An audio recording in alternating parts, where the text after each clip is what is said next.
എൻ്റെ ഏറ്റവും പ്രിയപ്പെട്ടവരെ, പുതിയൊരു വീഡിയോയിലേക്ക് എല്ലാവർക്കും സ്വാഗതം. ഞാൻ നിങ്ങളുടെ സ്വന്തം സുരേഷ് പൂനൂർ, പൂനെ.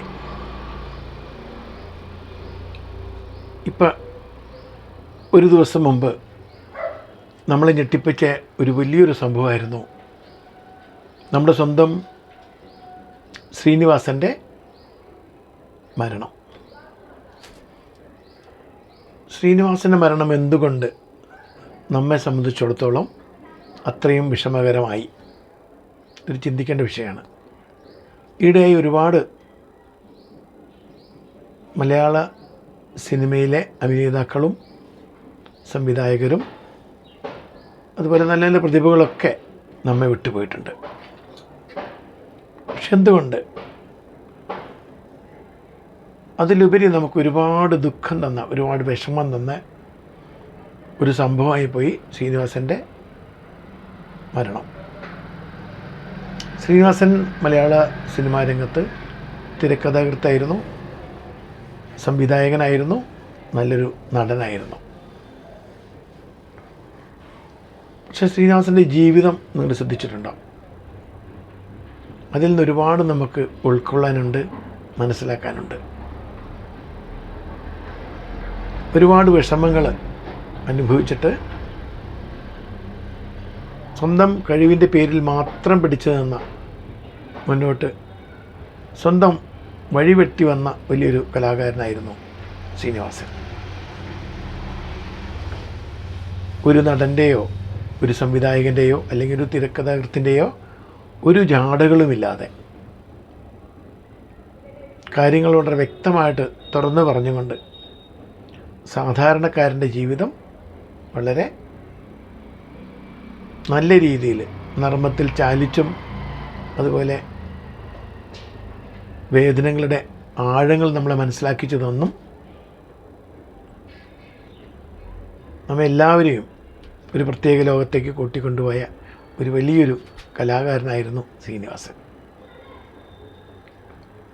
ശ്രീനിവാസൻ എന്ന വ്യക്തിയുടെ ജീവിതത്തിൽ നിന്ന് നമുക്ക് ഒരുപാട് പഠിക്കാനുണ്ട്. ചില ആദർശങ്ങളിൽ, ചില തത്വങ്ങളിൽ ഉറച്ചു നിന്ന വലിയൊരു മനുഷ്യനായിരുന്നു ശ്രീനിവാസൻ. അദ്ദേഹത്തിൻ്റെ നിര്യാണം പൊതുവെ എല്ലാ മേഖലയിലുള്ള ആളുകളെയും ദുഃഖത്തിലേക്ക് ദുഃഖിതരാക്കി മാറ്റി എന്നതിൽ ഒട്ടും അത്ഭുതപ്പെടാനില്ല. കാരണം അദ്ദേഹം അങ്ങനെ ആയിരുന്നു. ഞാനിപ്പോൾ ഇന്നലെ ഒരു വീഡിയോ കണ്ടു അദ്ദേഹത്തിൻ്റെ സെക്രട്ടറിയും അതുപോലെ ഡ്രൈവറും ഒക്കെ ആയിരുന്ന മിത്രമായിരുന്ന ഒരു ചെറുപ്പക്കാരൻ. അയാളാകെ ചങ്ക് തകർന്ന് കരയുന്നുണ്ടായിരുന്നു. അപ്പോൾ ഞാൻ കരുതി ഒരു ഡ്രൈവറോ ഒരു സെക്രട്ടറിയോ മരിച്ചാൽ ഒരു സാധാരണ സിനിമാ നടൻ്റെയൊക്കെ കാര്യമാണെങ്കിൽ ഇത്രമാത്രം കരയാനുണ്ടോ?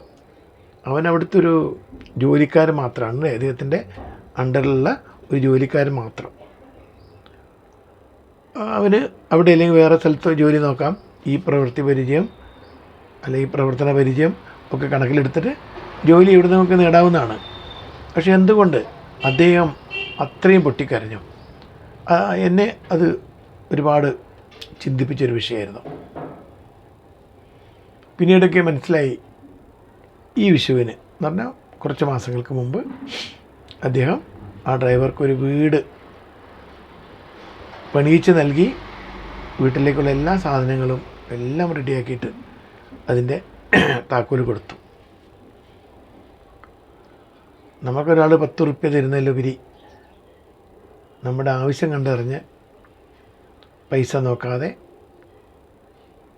നമുക്കൊരു ജീവിതം തരുന്നത് പോലെയാണ്. നല്ലൊരു വീട്,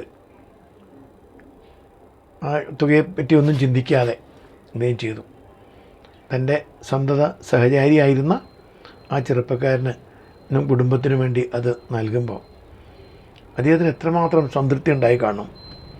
കാരണം പൈസയെപ്പറ്റി അദ്ദേഹം ആലോചിച്ചില്ല. അതൊക്കെ നമ്മൾ അറിയാതെ പോയ, പൊതുവെ നാട്ടിലൊക്കെ ചെറിയ കാര്യങ്ങളാണെങ്കിൽ ഇങ്ങനെ കൊട്ടിഘോഷിക്കും അല്ലേ, ഉദ്ഘാടനം, അതിൻ്റെ ഫോട്ടോ, അതൊക്കെ വരും. പക്ഷെ അതൊന്നുമില്ലാതെ ഈ അവശനായിരിക്കുന്ന രോഗബാധിതനായിരിക്കുന്ന, ഇപ്പോൾ ഡയാലിസിസ് പോലുള്ള വളരെ ഗുരുതരമായ ചികിത്സകളൊക്കെ വേണ്ടതായ ഒരു വ്യക്തി ഒട്ടും ആലോചിക്കാതെ ഇങ്ങനെയൊരു വീട് ഉണ്ടാക്കി ആ കുടുംബത്തിന് നൽകി. ഒരുപക്ഷെ നമ്മുടെ സ്വന്തം സഹോദരങ്ങളോ അല്ലെങ്കിൽ നമ്മുടെ അച്ഛനമ്മമാർ പോലും അങ്ങനെ ഒരു ചിന്ത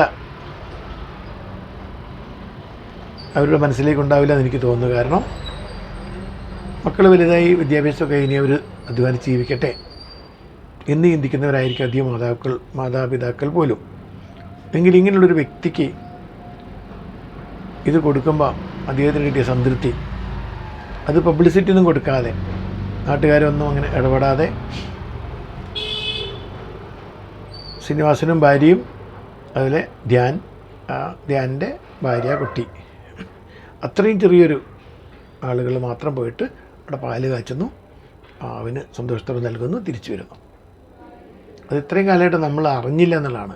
സാധാരണയൊക്കെ സോഷ്യൽ മീഡിയയിലൊക്കെ ഇത്തരം കാര്യങ്ങളൊക്കെ ഒരുപാട് കൊട്ടിഘോഷിക്കപ്പെടുകയും അതിൻ്റെ പബ്ലിസിറ്റിക്ക് വേണ്ടി ശ്രമിക്കുകയും ആ ചാനലൊക്കെ ഒരുപാട് ആ വീഡിയോ ഒക്കെ ഒരുപാട് വൈറലാവുകയും എല്ലാവരിലേക്ക് എത്തിച്ചേരുകയൊക്കെ ചെയ്യും.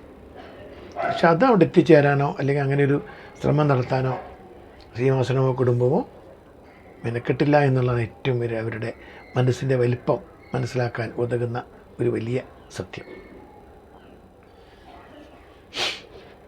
ഒരു മനുഷ്യനെ കണ്ടറിഞ്ഞ് സഹായിക്കുന്ന ഒരു മനുഷ്യസ്നേഹി. കാരണം ഒരുപാട് കഷ്ടപ്പാടുകളിൽ നിന്ന് കരകയറി വന്നിട്ട് ഓരോ കാര്യങ്ങൾ ചെയ്യുന്ന ഒരു മനുഷ്യനാണ്. കല്യാണം കഴിക്കുമ്പോൾ നാടകങ്ങളൊക്കെ കളിച്ച് നടന്ന കാലത്തെ കാര്യമാണ് ഞാൻ പറയുന്നത്. കല്യാണം കഴിക്കുമ്പോൾ അദ്ദേഹത്തിൻ്റെ കയ്യിലൊന്നും ഉണ്ടായിരുന്നില്ല. വിമല ടീച്ചർ ഇഷ്ടപ്പെട്ടു. വിമല ടീച്ചർക്ക് ശ്രീനിവാസിൻ്റെ അഭിനയം ഇഷ്ടപ്പെട്ടു. കല്യാണം കഴിക്കാൻ തീരുമാനിച്ചു. അച്ഛനോട് പോലും ഒരു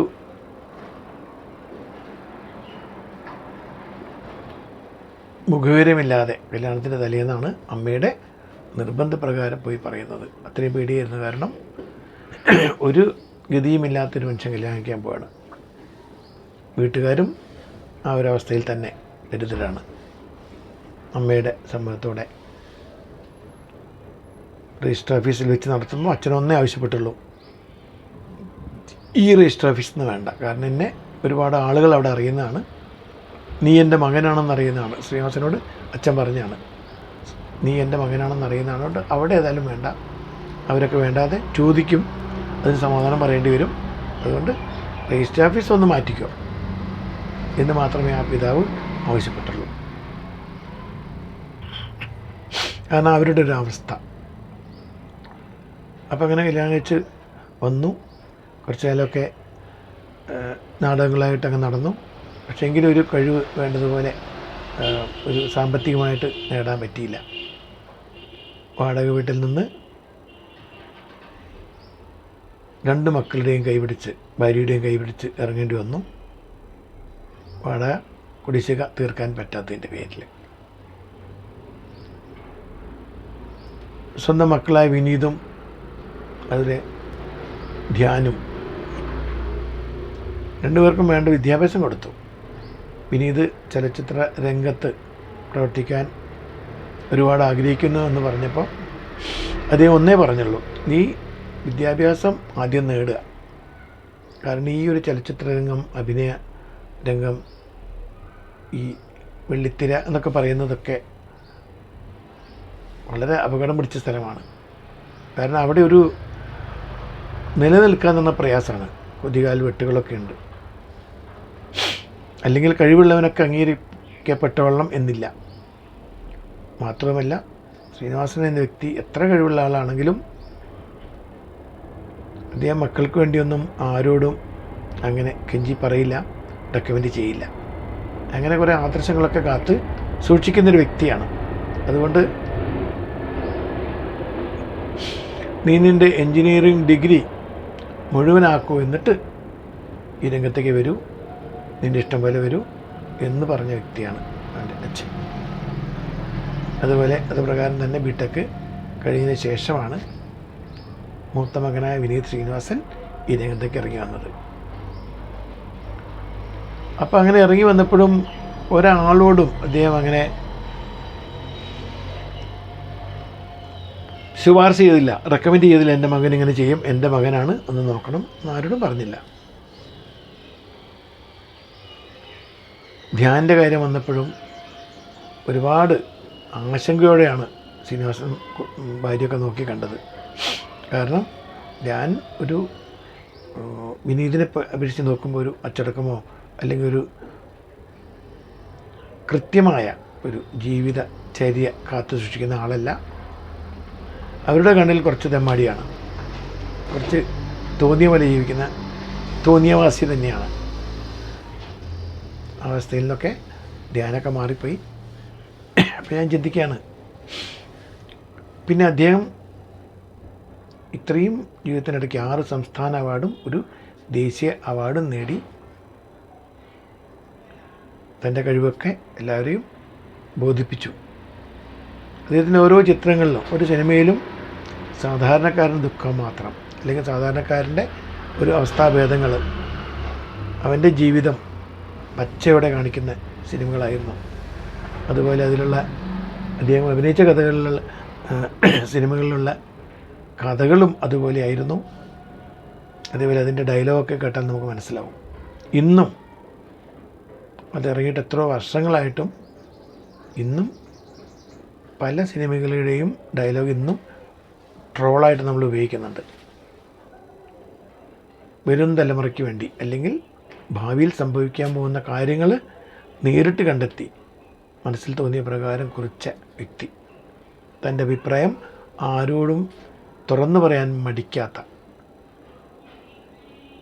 അതിൻ്റെ ഭവിഷ്യത്തെക്കുറിച്ച് ചിന്തിക്കാത്ത ഒരു തൻ്റേടിയായ എഴുത്തുകാരൻ, തിരക്കഥാകൃത്ത്, നടൻ, സംവിധായകൻ.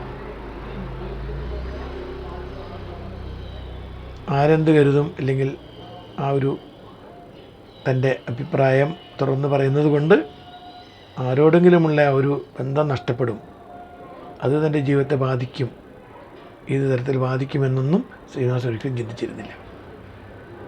അവസാന വർഷം വരെ മനുഷ്യരെ എല്ലാവരെയും കൊടുകടെ ചിരിപ്പിച്ചുകൊണ്ട് തന്നെയാണ് അദ്ദേഹം യാത്രയായത്. ഇദ്ദേഹത്തിൻ്റെ സിനിമകൾ ഏത് കണ്ടാലും അതിൽ നമുക്ക് കാണാൻ പറ്റുന്ന ഒരു ആക്ഷേപഹാസ്യമുണ്ട്.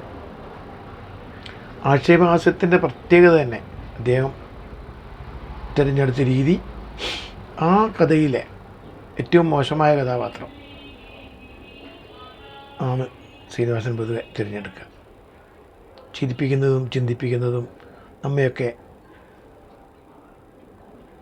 ഒരുപാട് വേദനിപ്പിക്കുന്നതുമായിട്ടുള്ള ഒരുപാട് കഥാപാത്രങ്ങൾ ശ്രീനിവാസൻ ചെയ്തിട്ടുണ്ട്. അപ്പം അതിനെയൊക്കെ ആ രീതിയിൽ അഭിനയിച്ച് പ്രതിഫലിപ്പിക്കുക. കാരണം ജീവിതത്തിൻ്റെ ഭാഗങ്ങളാണ്, ജീവിതത്തിൽ ഒരുപാട് അനുഭവങ്ങൾ ഉള്ള വ്യക്തിയാണ്, ദുരനുഭവങ്ങളുള്ള വ്യക്തിയാണ്. ആ വ്യക്തിയുടെ കാര്യങ്ങളൊക്കെ അതേപോലെ തുറന്നു കാണിച്ചു എന്നുള്ളതാണ് സത്യം. എന്തായാലും ആ ഒരു വലിയ മനുഷ്യൻ്റെ അഭാവം അല്ലെങ്കിൽ സാന്നിധ്യം തീർച്ചയായും മലയാള സിനിമയെ ഒരുപാട് ബാധിക്കും. ഒരു ബഹുമുഖ പ്രതിഭയായിരുന്നു. ഒരു സിനിമയ്ക്ക് വേണ്ടി അഭിനയിച്ചുകൊണ്ടിരിക്കുന്ന ഇൻ്റർവ്യൂകളിൽ, ഇടവേളകളിൽ വേറൊരു സിനിമയ്ക്ക് വേണ്ടി തിരക്കഥ എഴുതിക്കൊണ്ടിരിക്കുന്ന, അതും ഒരിക്കലും തിരുത്തി എഴുതേണ്ട ആവശ്യം വരില്ല, മനസ്സിൽ അത്രയും ശക്തമായിട്ട് കണ്ടിരുന്ന കഥ തിരക്കഥ എഴുതി അയച്ചു കൊടുക്കുകയും ആ തിരക്കഥയുടെ ഓരോ രംഗത്തിന് കിട്ടുന്നതനുസരിച്ച് വേറൊരു സംവിധായകൻ അവിടെ ഷൂട്ട് ചെയ്യുകയും ചെയ്തിരുന്ന കാലം ഉണ്ടായിരുന്നു.